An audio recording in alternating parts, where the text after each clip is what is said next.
Happy Friday. I feel like crap, but we got a 16 game slate. So let's talk some baseball. What's going on, everyone? Welcome back in to another episode for Just a Bet Outside. I'm your host, Steven, and we have made it to the end of the week, and I'm glad to be back. I know, like I mentioned, if you see me just like fading off, I am losing it a little bit. But I'm here and I want to talk a lot of baseball. I want to get you guys a lot of info and all that. And we got a lot to get into. And of course, that starts with the Dinger Tuesday winner finally. Did not have a video for Wednesday, but we had a Wednesday showdown. The tally has been made. Congratulations to at St. Louis Ray 4687. His 5 players combined for 13 total bases, thanks to 10 from Bobby Witt Jr. That's not even fair. He just barely beat out Chase Wendling, who had 12 total bases, and that was with 0 from Shohei. So that was a close battle, but that was a lot of fun. Thank you guys for participating. St. Louis Ray, make sure you reach out to us, Discord, message me on Twitter, X, or leave a YouTube comment here. So anyways, that's what we got. Now, if you see any graphics or during our bets or any videos or anything like that, that's going to be from an app called Outlier. You guys know all about it. And by the way, there's an app. There's an iOS. That's Apple, by the way. If you have an Apple phone, the app for Outlier is incredible. So if you want to use that to make it even easier, feel free. But it is a one-stop shop for all your betting research. I highly recommend it, like we talk about all the time. Click the link below. At least start your free trial and see if it's something you like, especially as we near NFL season. So anyways, we got a huge 16 game slate, like I mentioned, but we got to start with that fun fact. So here we go. This is wild. I'm not going to lie. There is a starting pitcher in the Braves. There was a starting pitcher in the Braves system, the farm system, named Francisco Vicioso. I don't know. He was released last month, but in his professional baseball career in the majors, he faced 44 batters in 3 innings. He walked 28, he hit 4 batters, and he gave up 20 earned runs. But he only gave up 2 hits, and he had 6 strikeouts also. Guys, he walked 28 of the 44 batters he faced. He hit 4 of the batters. That's insane. But low hits per 9. Only gave up 2 hits, just saying. But that's wild to me. Anyways, in this video, we are going to recap the last 2 days because we did not have a video for Wednesday. And then we're going to give you the good and bad hitter matchups. And then, of course, the good pitcher strikeout matchups. And then we haven't done this in a while. We try to do it every couple weeks. I'm going to give you the bullpen report. That's right. And then we have the full pitcher report. No big game breakdown. Like I said, I am feeling like poop. And so I'm just here to give you as much info as I can, but I got to get to bed a decent hour. And then we're going to finish it, of course, with any best bets that we have for tonight. And then the hitter parlay ideas and that recap. So hit that like button. Leave a comment below like you guys have been doing every single day. We are oh so close to 27,000 subscribers. If you're new to the channel, hit that subscribe button. We are talking NFL, MLB, and NBA and having a ton of fun doing it. So I appreciate it. Now, let's get into it, and it starts with the recap. All right, here is the recap. Our ridiculously hot streak where we've only lost like 4 days in the last, 20-something, it came to a halt. We went 1-3 on Wednesday, and let me tell you guys, the reason we lost bet number 1 was not because of Michael King. It was our minus 800 juice reducer. Belozo got a freaking win like a bozo. I have no idea how that happened. Well, I do. Andrew Abbott gave up 5 runs in the first, and they were down 5-0. Reds had a chance. They could have got a single in the 9th inning, and it would have scored 2 to tie the game, and I would have won that. But either way, that was just wild. Estes over 17.5 outs. You tell me he gives up 6 hits and no walks? I'd love it. He still only went 5 innings. He labored in a couple of those innings. Joe Ryan under 1.5 walks. That was a easy winner. He left the game after 2 or 3 innings. He had 0 walks. I don't think he would have went over, but it did help that he got hurt. So we got that winner. And then Altuve and Xavier Edwards. Xavier Edwards, like I said, had 1 hit in 28 of 33 games this year. And then, of course, he goes hitless. And then what does he do today? The very first pitch he sees, base hit. Of course, but that's all right. It happens. And then Thursday, David Peterson under 5.5 Ks. It was sweatier than it needed to be, but he only had, I knew it was on his last hitter, last inning. It was Chris Bryant, and he struck him out for a second time because Chris Bryant has completely faded. His career has absolutely tanked. But either way, he got 5 Ks exactly. Did not come out for the 6th because he's already around 90 pitches. So that was a nice winner. And then Hunter Green, 1 hit through 2 innings, I think, and then it just completely fell apart. He gave up like 4 hits in 1 inning. I don't know if he ended on 5 or 6 hits, but 1 in 1 day. It was an ugly slate. We'll just take that and move on. So we just crept back into the negative because of that. So that's enough. It has to stop. So let's get back into the winning side here. But before we get into those best bets, of course, let's talk some good and bad hitter matchups. All right, we got 16 of these for you, and it starts out with Josh Bell, 11 for 35 versus Zach Wheeler with 4 home runs.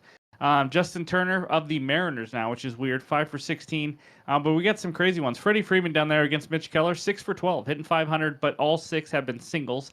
And then you go over to the right side, and we got some good ones too, including Tyler Freeman of the Guardians down there, 4 for 6.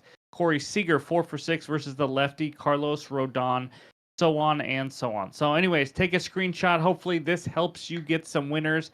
And now let's take a look at the bad hitter matchups. And there they are. Brian Reynolds, 4 for 27 with 6 strikeouts. What's surprising to me is seeing so many Minnesota Twinkie hitters against Tristan McKenzie struggling. Like Willie Castro's 1 for 16 with 10 Ks. That is absolutely insane. And then Byron Buxton's, it may be worse, 1 for 12 with 8 strikeouts. Now, McKenzie was a little better, the last couple of years than he is this year, but still, that's crazy. Carlos Santana, again, the next one, great guitar player, 0 for 12, but only 2 Ks against them, so on and so on. Other than that, Goldie and Arenado, the two Bash brothers, which they haven't really been this year, but 2 for 13 for Goldie against Lorenzen and 1 for 10 for Arenado versus him. So those are all the good and bad hitter matchups. And now let's talk some arms. All right, we got 2 good pitcher strikeout matchups for you. The first one, the lefty, Robbie Ray of the Giants versus the Tigers. Tigers' 5th highest K percentage versus lefties last 3 weeks at 29.5%. Ray has not played that much, obviously, yet. He just started late. 21 Ks, though, on 14.1 innings. And there it is. He's made 3 starts this season. And just so you guys know, he's already gone pretty deep. 86, 94, and 86 pitches. In those 3 starts, he had 8, 4, and 9. Of course, the 4 is against the A's, which is just one of those bizarre things. The second one, Jack Flaherty against the Pirates. Pirates' 4th highest K percentage versus righties last 3 weeks at 26.6%. Flaherty, 140 Ks and 112.2. This is his second start now for his new team, the Dodgers. He had 7 Ks at Oakland in that debut. He had 6+ Ks in 6 of his last 7, so he's been solid and consistent. And then as for home road, they're very similar K splits. This is kind of a weird one because it is his home start, but again, it's also his first start in LA. It's not exactly like comforting to him. I don't know what I'm saying. You get it. Anyways, those are the 2 best pitcher strikeout matchups that we have for you today. And now let's take a look at the pen. All right, these are the 7 best and worst MLB bullpens since the All-Star break, and we try to do this every few weeks. And if you're new to it, as you can see, there is Sierra numbers also. It's a predictive stat. It's a skill interactive earn run average. So as you can see down there, like I put, it eliminates those factors that the pitcher cannot control himself, and it kind of helps predict ERA moving forward, just like all these predictive stats. So it kind of tells you in one way, have they been getting lucky? Are they due for some negative regression, positive regression? I know some of you hate those terms, but anyways, the Cubs, surprising, 1.80 ERA, just absolutely elite since the All-Star break, but a 3.40 Sierra. We obviously don't expect the Cubs to stay that low. Then the Rays, Angels, Brewers, Marlins, Padres, and Mets. Those are the best 7.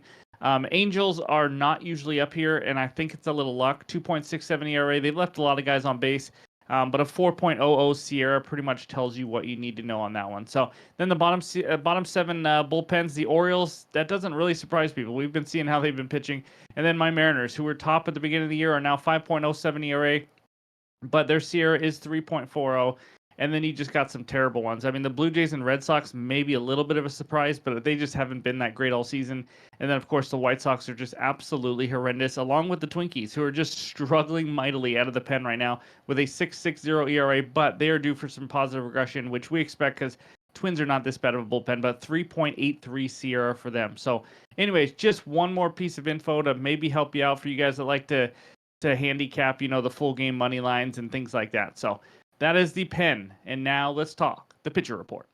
All right, these are the first 8 matchups of the day. And if you're new, this tells you pretty much everything you need to at least start your day in your betting. All the averages are on the bottom, so you have something to compare it with. No pitcher yet for Detroit going up against Robbie Ray, like we talked about. And then we got a battle of the Zacks. Eflin versus Littell. 2 guys that just have elite command. We've seen it all year long. 2.7 walk rate and a 4.5% walk rate. Other than that, we don't have any great pitcher matchups, especially on these first 8. Ronel Blanco versus Tanner Houck is actually a pretty decent one. As you can see, they've both been pitching pretty well.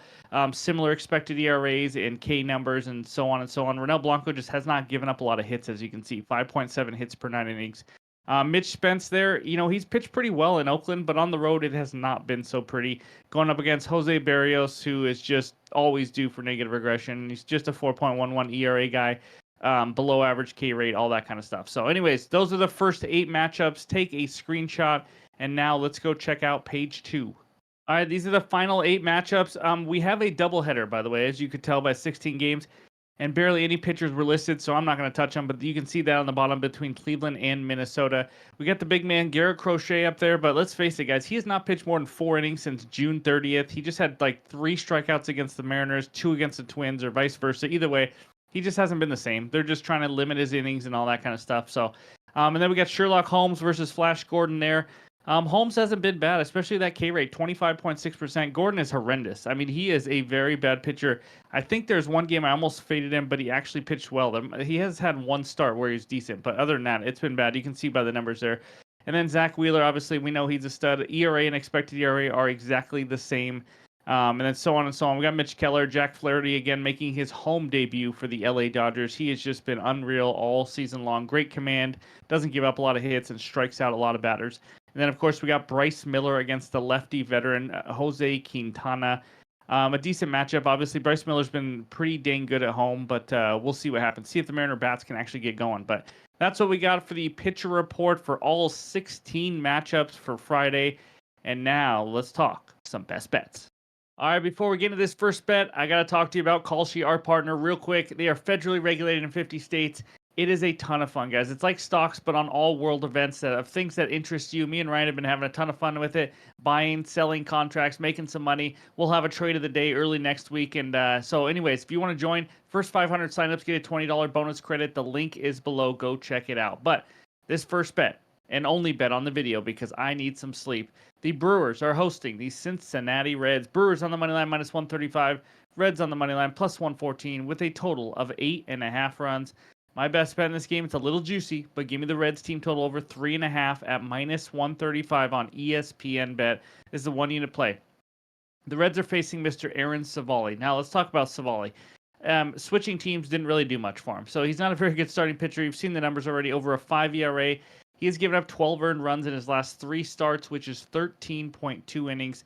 And the thing I like about this is he gives up a lot of power. 22 home runs given up this year. 6th most in the entire MLB, and he now faces the Reds offense. Now, are they a team that gets just hit after hit after hit? No, they've been about average versus righties when it comes to that. But when it comes to power, that's what I like to see against Savali. 5th highest ISO power, 8th highest slugging, 10th in OPS. I just gotta love the power here. I mean, all it takes is like 1 or 2 big swings. Savali is literally handing out home runs like it's candy on Halloween. We got to take advantage of it. Again, we just need 4 runs. The Reds have already scored 4 more runs in 8 of the last 10 games. And then, of course, being the road team means they're guaranteed 9 full at-bats. So give me the Reds team total over 3.5 as my first and only best bet. If you're wondering why it is and you haven't heard the beginning, I'm feeling like crap, but I wanted to give you as much info as I could before I hit the hay. And that means it's hitter parlay time. All right, I got 4 hitter parlay ideas for you. By the way, these are just suggestions and help for your own hitter parlays and things like that, or maybe over bases. This doesn't mean I'm betting all 4 or anything in a parlay. So the first one, it's every day. It's Vlad, baby. He is unbelievable. The #1 batting average in the Major League Baseball in the last 15 days at 520. That's stupid. On a 19-game hitting streak now. He's facing Mitch Spence, giving up around 9 hits per 9 innings. He also struggles a lot more on the road. 5.22 ERA on the road, 4.74 slugging. Give me Vlad. And then the second one, Jackson Chip Chip Cheerio, hitting .433 the last 7 days, 5th highest batting average in the major leagues. He also, this is insane, 2+ hits in 5 straight games, 2+ hits in 10 of his last 13 games, and oh, by the way, 3+ hits in the last 2 straight games. The man is absolutely on fire. He is facing Carson Spires. I don't know how you're supposed to pronounce it, but he is average, literally average at everything. So nothing to worry about there. Third one, Vinny P, the lefty for the Royals. Pasquantino hitting .360 the last 7 days, 275 off righties compared to 250 versus lefties. Hitting .306 at home. Just really like how he's swinging the bat. Facing miles and miles and miles of Mikolas. He gives up a lot of hits. Lots of miles on those balls, that's for sure. Okay, that didn't sound good. Around 10 hits per 9 innings. But anyways, the next one, Ellie De La Cruz. That was not good. Anyways, he is facing Savali. We already talked about him. Hitting .292 off righties this season. Ellie is on an absolute tear right now, hitting 367 the last 7 days, and he has massive power versus righties. And we talked about in our best bet, I like the Reds because they have a lot of power. This might be one of those guys that helps us cash that bet with the home run. How about versus righties or this season? 573 slugging, 941 OPS, and a 154 WRC plus. So those are my 4 hitter parlay ideas, my best bet, and all the research help I got. Again, the added plays will be in the pinned comments on X and on Discord. I'm not going to just have one bet, but that's what I got for you. Let's check out the recap. All right, 1 is the loneliest number. Give me the Reds team total over 3.5 at -135 on ESPN bet. 1 unit play, and my only bet so far. Again, I will be adding multiple plays in the morning on X, on Discord, which is free. Click that link below. Come talk some sports with us, and then also in the pinned comments below. So thank you guys for listening all week and every single day. I appreciate it, but I hope everyone has a great Friday, a great weekend, and we'll talk to you soon.